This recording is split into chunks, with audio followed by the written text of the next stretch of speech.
দুনিয়ার জমিনে যদি মানুষ বিপদে পড়ে, কেউ না কেউ তাকে সাহায্য করার জন্য আসে।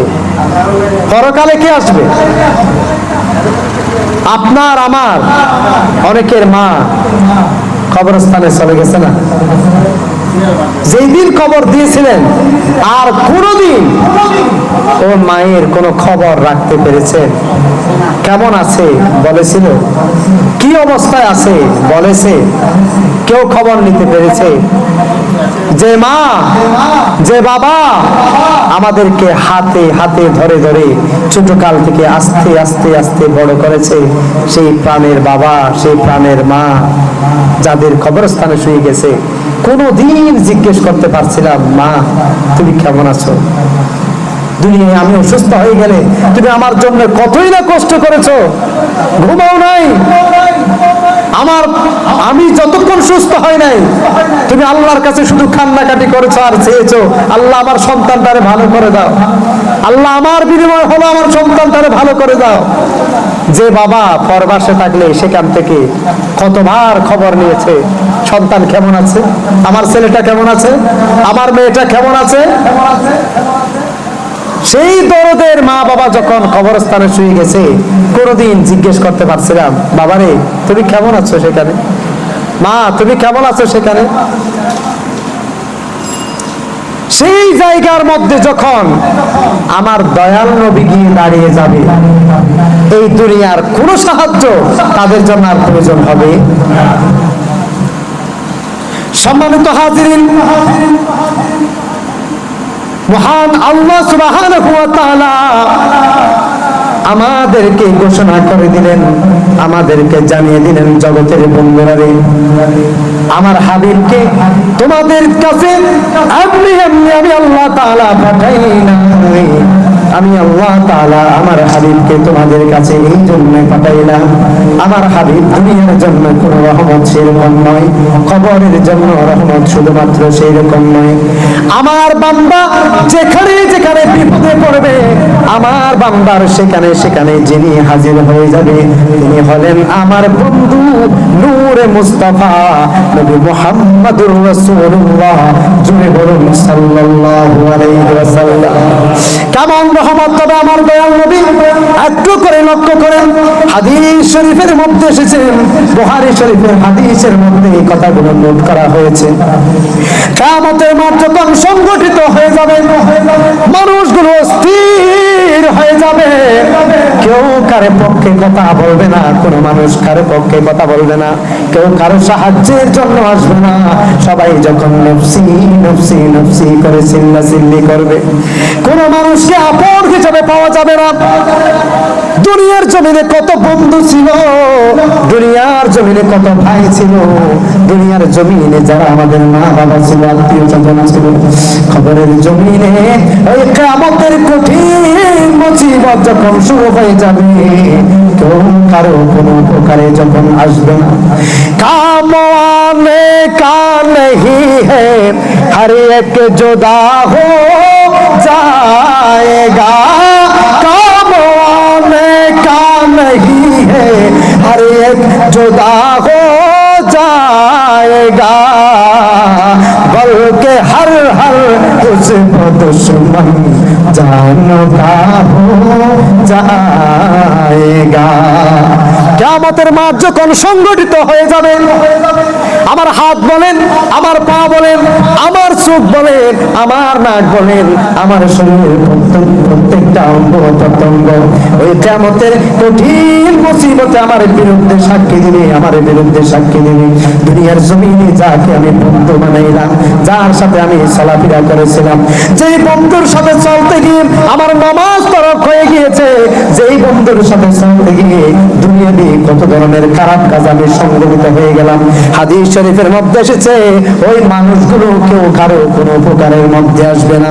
কিয়ামতের মাঠ যখন সংগঠিত হয়ে যাবে, সেখানে থাকবে চিল্লাচিল্লি চেঁচামেচি, মানুষগুলো আতঙ্কিতর মধ্যে থাকবে, সবাই মিলে একটা সিদ্ধান্ত নেবে, চলো রে চলো, আমাদের জন্য আমার আল্লাহর পক্ষ থেকে বুঝি কোনো ফয়সালা আসবে না, কি করা যায় এই মুহূর্তে?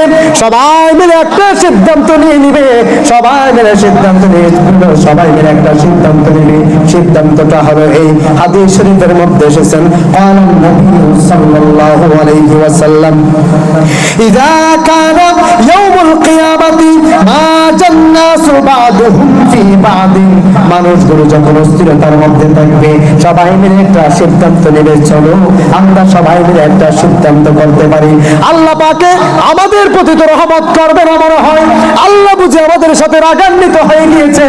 দুনিয়ার জমিনে থাকা অবস্থায় আবার আল্লাহ তাআলার কত হুকুম আমরা মানি নাই, আজকে এই জন্য আমার আল্লাহ আমাদের প্রতি রাগান্বিত হয়ে গিয়েছে। একটা কাজ করো, আমরা সবাই মিলে আমাদের আদি পিতা, আমাদের সকলের যিনি পিতা, দুনিয়ার জমিনে যতগুলো আদম সন্তান এসেছে সমস্ত আদম সন্তানের পিতা হযরত আদম আলাইহিস সালাতু ওয়াস সালামের কাছে যাই, তার কাছে গিয়ে বলি আমাদের বিপদের কথা, হয়তো তিনি আমার আল্লাহর দরবারে আমাদের জন্য কিছুটা সুপারিশ করতে পারবে। উচ্চ আওয়াজে বলা যাবে কি সুবহানাল্লাহ। মানুষ যখন মুসিবতের মধ্যে পড়ে যাবে, মুসিবতের মধ্যে যখন মানুষ পড়ে তখন তাদের সেন্স ঠিক থাকে না, মাথা ঠিক থাকে না, হায়রে কোথায় যায়, কে বুঝি আমাদের জন্য উপকার করে। এরকম দুনিয়াতে হয়। যখন করোনা ভাইরাস শুরু হয়েছিল মানুষের কি অবস্থা হয়েছিল, সেই মুহূর্তে কোনো মানুষ যদি মারা যায় নিজের আত্মীয় স্বজন পর্যন্ত কাছে যায় নাই। এটা দেখছেন কিনা? দেখছেন এটা? আত্মীয় স্বজন কাছে যায় নাই। যদি করোনার ছোঁয়া যদি তার গায়ের মধ্যে লাগে, মা বাবাকে মানুষ ছেলে সন্তান জঙ্গলের মধ্যে ফেলে দিয়ে এসেছে, হাজার হাজার ইতিহাস আমরা সাক্ষী হয়ে গিয়েছি। আল্লাহ তাআলা মানুষদেরকে দুনিয়ার জমিনে একটা ছোট্ট কিয়ামত দিয়ে সাক্ষী বানিয়ে দিয়েছে। বন্ধু একটু করে খেয়াল করুন, ওই কিয়ামতের কঠিন মুসিবতে যখন সবাই যার যার মতো করে নফসি নফসি করবে, কেউ কারো কোনো উপকারে আসবে না, সেই মুহূর্তে আমরা সবাই একত্রিত হয়ে হযরত আদম আলাইহিস সালাতু ওয়াস সালামের কাছে গিয়ে হাজির হয়ে যাব। যাওয়ার পরে বলবো ফায়াতুনা আদম ফায়াকুলুনা ইসফালানা ইলা রাব্বিকা। আমরা সবাই মিলে হযরত আদম আলাইহিস সালাতু ওয়াস সালামের কাছে গিয়ে হাজির হয়ে যাব। আবার ডাক দিয়ে বলবো, রে বাবা আদম, আপনি তো আমাদের সমস্ত মানবের পিতা, আপনাকে আমার আল্লাহ তাআলা সর্বপ্রথম মানুষ হিসেবে সৃষ্টি করেছে, আপনাকে দুনিয়ার জমিনে মানুষ সর্বপ্রথম মানুষ হিসেবে প্রেরণ করেছে, আপনাকে আদম জাতের পিতা হিসেবে বানিয়েছেন। আগো বাবা আদম, আজকে কঠিন মুসিবতের মধ্যে পড়ে গিয়েছি, আপনি তো আমাদেরকে দেখতে পাচ্ছেন, সন্তানরা যদি বিপদে পড়ে দুনিয়ার কোনো বাবা সহ্য করতে পারে না, দুনিয়ার কোনো মা সেটা সহ্য করতে পারে না। আমাদের সমাজের মধ্যে লক্ষ্য করলে দেখবেন, নিজের সন্তান অন্যায় করেছে, আরেকজনে যদি নিজের সন্তানকে মারে, অন্যায় করার পরেও যদি কেউ মারে, নিজের বাবার কলিজার মধ্যে আঘাত লেগে যায়, বলে যদি আমার সন্তান অন্যায় করে আমাকে বলতা, তাহলে আমি সেটা আর একটা ফয়সালা করে দিতাম। কেন রে তুমি আমার সন্তানের গায়ে হাত তুলেছো, আমার কলিজা তো সেটা আর বরদাস্ত হয় না। সেই রকম দুনিয়ার জমিনের বাবাগুলো সহ্য করতো না। বাবা আদম, আমরা কঠিন মুসিবতের মধ্যে পড়ে গিয়েছি, আপনি একটু আমাদের জন্য সুপারিশ করুন, আল্লাহর দরবারে একটু করে সুপারিশ করুন। যখন আমরা সবাই মিলে হযরত আদম আলাইহিস সালাতু ওয়াস সালামের সামনে গিয়ে কথাগুলো বলবো, হযরত আদম আলাইহিস সালাতু ওয়াস সালাম কি জানি তিনি চুপ হয়ে যাবেন, কোনো কথা বলবেন না, কোনো জবাব দিবেন না, আমাদের দিকে শুধুমাত্র তাকিয়ে থাকবে, তার জবান থেকে কোনো কথা নাই। আমার বন্ধুরে একটু করে লক্ষ্য করুন তো দেখি, আপনি যদি বিপদের মধ্যে পড়ে যান, আপনি যদি কারোর কাছে কোনো সাহায্য চান, সেই মুহূর্তে যার কাছে সাহায্য চেয়েছেন সেই যদি কোনো কথা না বলে, সে যদি কোনো জবাব না দেয়, তাহলে বলেন তো আপনার কেমন লাগবে? ভালো লাগবে নাকি খারাপ লাগবে? তখন আপনি বলবেন আপনার কাছে আছে বলে আমি আপনার কাছে এসেছি সাহায্যের জন্য, অথচ আপনি আমার কোনো সাহায্যের কথা না বলে নিজে নিজে চুপ হয়ে কেন রইলেন? সবাই মিলে ডাক দিয়ে বলবো, রে বাবা আদম, আমরা সবাই মিলে আপনার কাছে এসেছি, আমরা সবাই সিদ্ধান্ত নিলাম আপনি একটু আল্লাহর কাছে আমাদের জন্য দোয়া করেন। বাবা আদমের জবানে কোনো আওয়াজ আসবে না, তিনি চুপ হয়ে রইবেন, কোনো কথার জবাব তিনি দিবেন না। যখন জবাব দিবেন না, আমরা জিজ্ঞেস করবো, রে বাবা আদম, আপনি বুঝি আমাদের জন্য কোনো সাহায্য করবেন না? তাহলে বলুন কোন জায়গার মধ্যে গেলে আমাদের জন্য উপকার হবে? বাবা আদম এতক্ষণ পরে একটা আওয়াজ দিয়ে বলবেন, ফায়াকুলু লাস্তু লাহা। ও আমার সন্তানেরা, লেগে ভালো করে শোনো, ফায়াকুলু লাস্তু লাহা, আমি আদমের পক্ষে সুপারিশ করার কোনো সুযোগ নাই, আমার পক্ষে কোনো সুযোগ নাই আমার আল্লাহর দরবারে তোমাদের জন্য সুপারিশ করতে, কারণ তিনি নিজেও চুপ হয়ে যাবেন। এরপরে তিনি আমাদেরকে বলবে, শোনো শোনো, আমি তোমাদেরকে নৈরাশ করব না, তোমাদের জন্য আমি একটা পথ দেখিয়ে দেব, একটা কাজ করতে পারো তোমরা সবাই মিলে একত্রিত হয়ে, ওয়ালাকিন আলাইকুম বিইব্রাহিম ফাইন্নাহু খলিলুর রাহমান। একটা কাজ করতে পারো, সবাই মিলে একত্রিত হয়ে, আমি তোমাদের জন্য কোনো সুপারিশ করতে পারবো না, তোমরা সবাই একত্রিত হয়ে সবাই হযরত ইব্রাহিম আলাইহিস সালাতু ওয়াস সালামের কাছে চলে যাও। এই জন্য চলে যাবে কারণ ফাইন্নাহু খলিলুর রহমান, তাকে খলিল বলা হয়, রহমানের খলিল বলা হয়, আল্লাহ তাআলার খলিল বলা হয়। ইব্রাহিম আলাইহিস সালাতু ওয়াস সালাম কেমন খলিল ছিলেন একটু করে দেখেন, ইতিহাস একটু করে পর্যালোচনা করলে বোঝা যায়। খলিল বলা হয় তাকে যিনি আল্লাহর সন্তুষ্টির জন্য নিজের সব কিছু বিসর্জন দিতে প্রস্তুত হয়ে যায়, তিনি হলেন খলিল।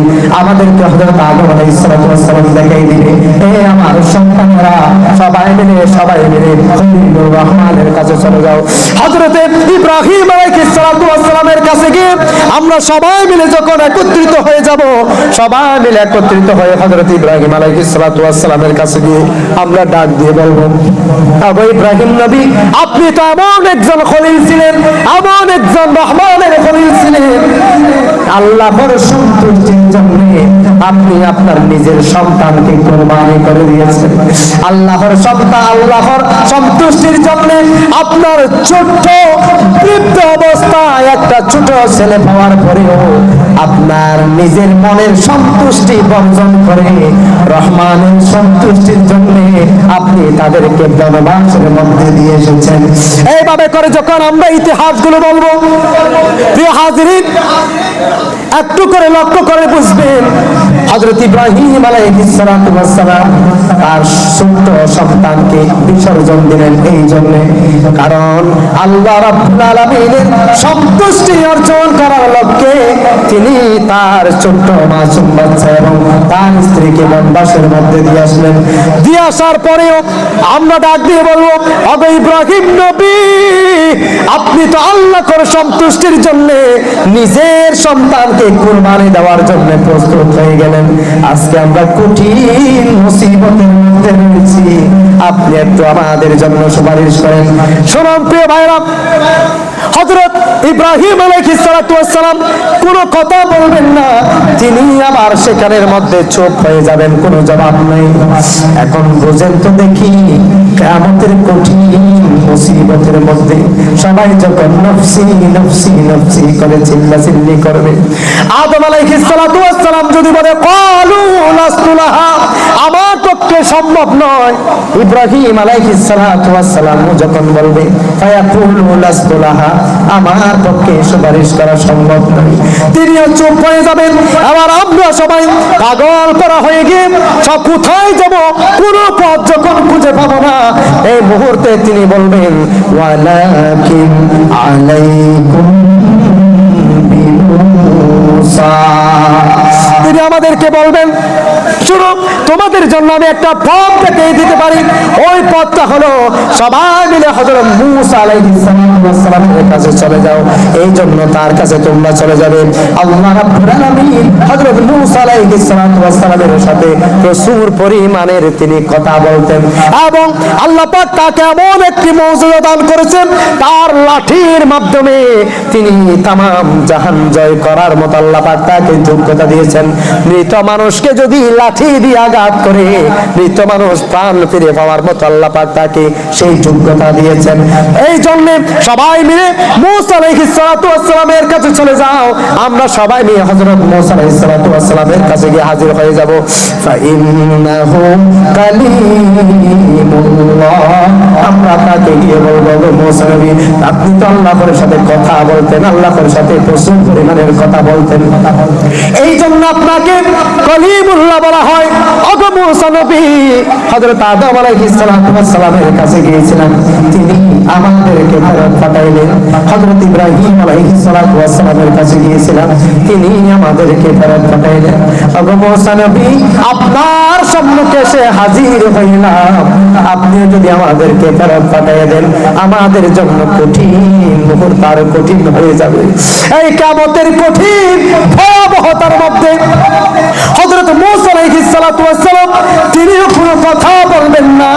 কিছুক্ষণ পরে আমরা যখন গিয়ে তাকে বলবো, ফায়াতুনা মূসা ফায়াকুলু লাস্তু লাহা, হযরত মূসা আলাইহিস সালাম যখন বলবে আমার পক্ষে তোমাদের জন্য সুপারিশ করার কোনো সুযোগ নাই, মানুষ অস্থির হয়ে যাবে।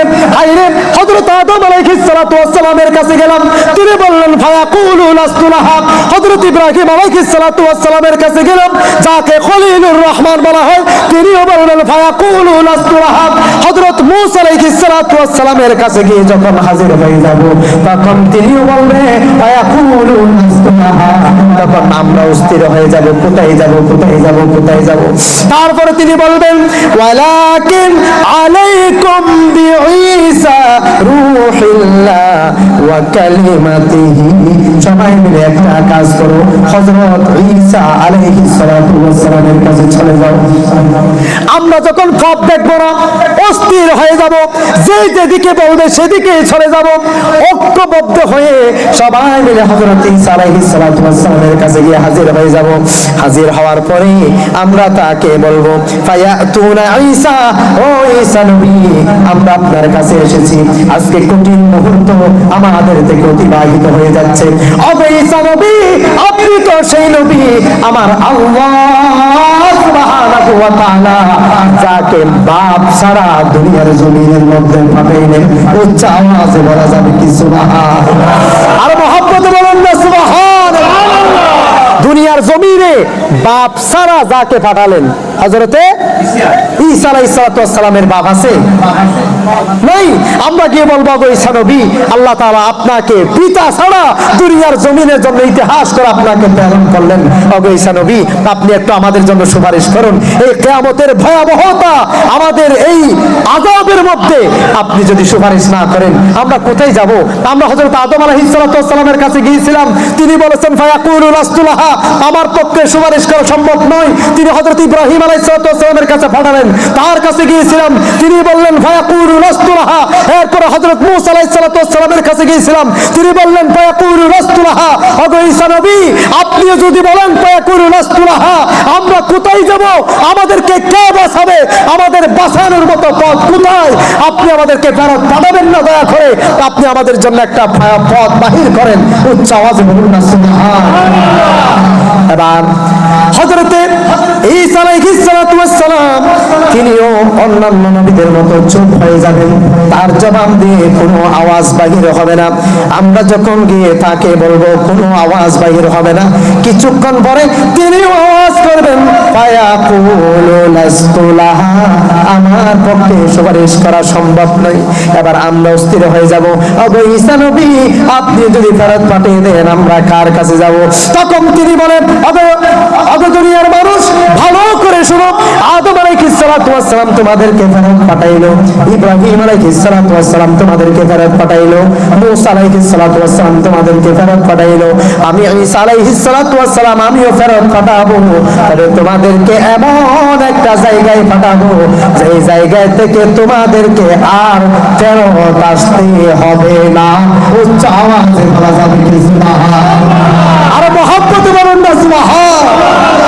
তখন তিনি ডাক দিয়ে বলবেন, শোনো, তোমাদেরকে ফেরত আসতে হবে না, এমন একটি জায়গার মধ্যে আমি তোমাদেরকে পাঠিয়ে দিলাম। শোনো, তোমরা সবাই মিলে একটা কাজ করো, ওয়ালাকিন আলাইকুম বিমুহাম্মাদিন। তিনি আমাদেরকে বলবে, শোনো, তোমরা সবাই মিলে নবী মুহাম্মদুর রাসূলুল্লাহ সাল্লাল্লাহু আলাইহি ওয়াসাল্লামের কাছে চলে যাও। ফায়াতুনি ফাআকুলু আনা লাহা।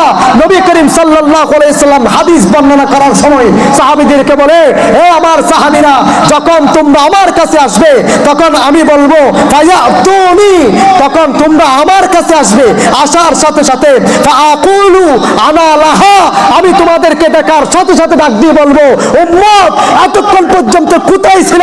আমি তোমাদের অপেক্ষায় এখানে রয়েছি, আমি তোমাদেরকে ছাড়াই তো যাব না, সুতরাং আমি একমাত্র উপস্থিত রয়েছি তোমাদের সুপারিশ করার জন্য।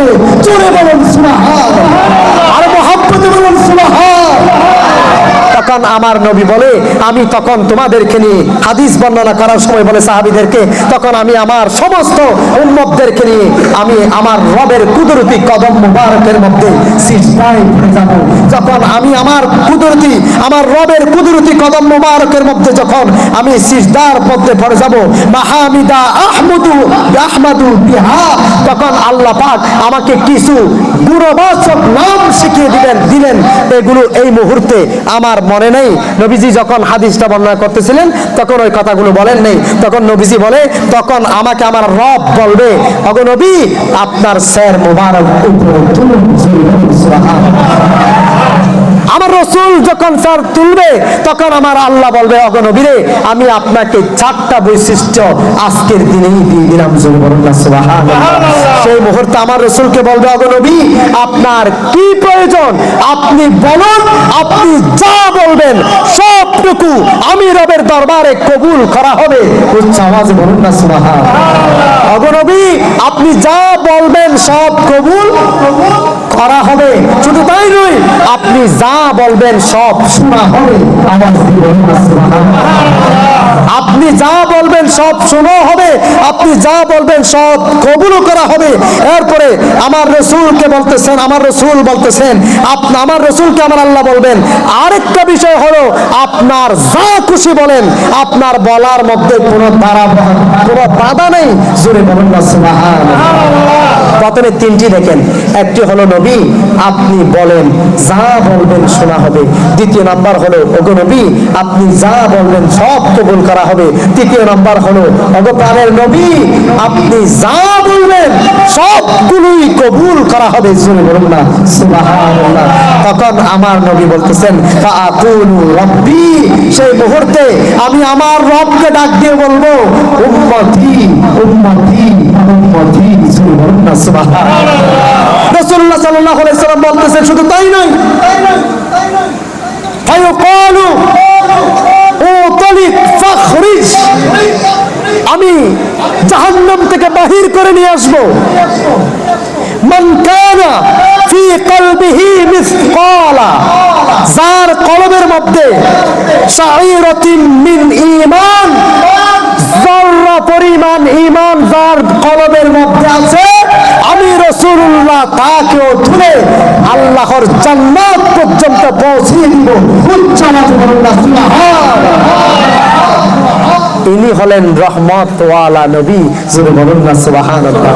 সেই নবীকেই আমার আল্লাহ বলেছেন, ওয়ামা আরসালনাকা ইল্লা রাহমাতাল লিল, মহব্বতে বলবেন না সুবহানাল্লাহ। তা আমরা সেই রাসূলের শানে দরুদ পড়তে কৃপণতা করব কি? না। কৃপণতা করলে আর কেমনে রাসূলের আশিক হলাম? নামাজ ছেড়ে দিব কি? নামাজ ছেড়ে দিলে কেমনে রাসূলের আশিক হলাম? যে যাকে ভালোবাসে সে তাকে অনুসরণ করে। আমাদের এলাকার মধ্যে কিছু ছেলেদেরকে দেখবেন মাথার দুই পাশ দিয়ে কেটে ফেলেছে, মাঝখানে জুটির মতো রেখেছে। যদি জিজ্ঞেস করা হয় এমনটা কেন করেছো, সে বলে এটা নেইমার কাটিং। তুমি কেন দিয়েছো? আমি তাকে ভালোবাসি। আছে না নাই? মহাব্বতে বলুন আছে। আর কিছু ছেলেকে দেখা যায় মাঝখানে নাই, দুই সাইডে রেখেছে। কিরে তোমার চুলের এই অবস্থা কেন? সে বলে মেসি কাটিং। কেন? বলে আমি তাকে ভালোবাসি। তো যারা নবী মুহাম্মদুর রাসূলুল্লাহ সাল্লাল্লাহু আলাইহি ওয়াসাল্লামকে ভালোবাসবে তার মধ্যে কি নবী কাটিং থাকবে না? অবশ্যই থাকবে। নবী কাটিং দাড়ি রাখতে হবে, নামাজ পড়তে হবে, উলামাদের সাথে সম্পর্ক রাখতে হবে, আল্লাহর ওলিদের সোহবতে যেতে হবে, অবশ্যই যেতে হবে। না ওলি আউলিয়া کرام এদের বিষয়ে আমি অনেকগুলো, যেহেতু এখানে প্রায় সংখ্যক আমার মুসল্লি, তাই আপনারা জানেন আমি এই বিষয়ে অনেকগুলো আলোচনা করেছিলাম। পীর মুর্শিদ তারা হলো পথ দেখানোওয়ালা, গাইডলাইন। ওরা আমাদেরকে গাইড করে, ওরা আমাদেরকে পথ দেখায়, যে পথ ধরলে সরাসরি আল্লাহ সুবহানাহু ওয়া তাআলা পর্যন্ত পৌঁছানো যায়। বলুন সুবহানাল্লাহ। जाते आला पाक है सल्ले आला मुहम्मद, बशर में आया है मगर नूर आला नूर है, नूर आला नूर आला नूर है। जाते आला पाक मोहब्बत जाते आला पाक है सल्ले आला मुहम्मद, बशर में आया है मगर नूर आला नूर है, बशर में आया है मगर नूर आला नूर आला नूर आला नूर है, नूर आला नूर आला नूर है। जातो आला पाक सल्ले आला मुहम्मद, बशर में आया है मगर नूर आला नूर। आए खत में रसूल फखरे उम्मत शाह मदीना, आए खत में रसूल फखरे उम्मत मोहब्बत, आए खत में रसूल फखरे उम्मत। देखो नात मुझे मंजूर गुलजार मदीना, देखो नात मुझे मंजूर गुलजार। अल्लाह ने मक्का ही में एक काबा बनाया, इस काबा का काबा तेरे मरकज को बनाया। हर सल में हाजी, हर सल में हाजी सला जाता है मदीना। देखो लाद मुझे मंजूर गुल, अरे देखो लाद मुझे मंजूर गुलजार। आए खत में रसूल फखरे उम्मत मोहब्बत, आए खत में रसूल फखरे उम्मत। না এই আওয়াজ হবে না। আয়ে খত মে রসুল ফখরে উম্মত শাহ মদিনা, আয়ে খত মে রসুল ফখরে উম্মত শাহ মদিনা।